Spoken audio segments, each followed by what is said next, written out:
आम्हाला न्याय कधी मिळणार असा सवाल पुण्यातील वतनदारांनी केलेला आहे। जमीन परत करण्याची वतनदारांनी मागणी केलेली आहे। जमीन परत द्या, मूळ वतनदारांकडून आपली ही भूमिका स्पष्ट करण्यात आलेली आहे। तर जे आता शीतल तेजवानीला अटक झालेली आहे आणि त्यानंतर आता मूळ वतनदारांनी सरकारला सवाल केलेला आहे, आम्हाला न्याय कधी मिळणार आणि आमच्या जमिनी कधी परत मिळणार असा सवाल त्यांच्याकडून विचारण्यात आला।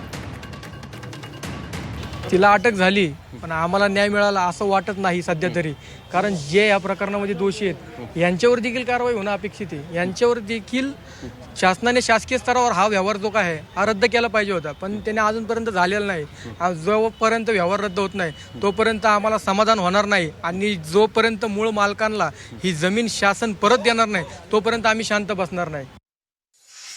नाही, फसवणूक तर झालेलीच आहे। 2006 मध्ये 7 मध्ये आमची फसवणूक झालेलीच आहे, पण आमची शासनाकडे एकच मागणी आहे की आमची मूळ महार वतनदारांची जी जमीन आहे ती आम्हाला परत मिळावी।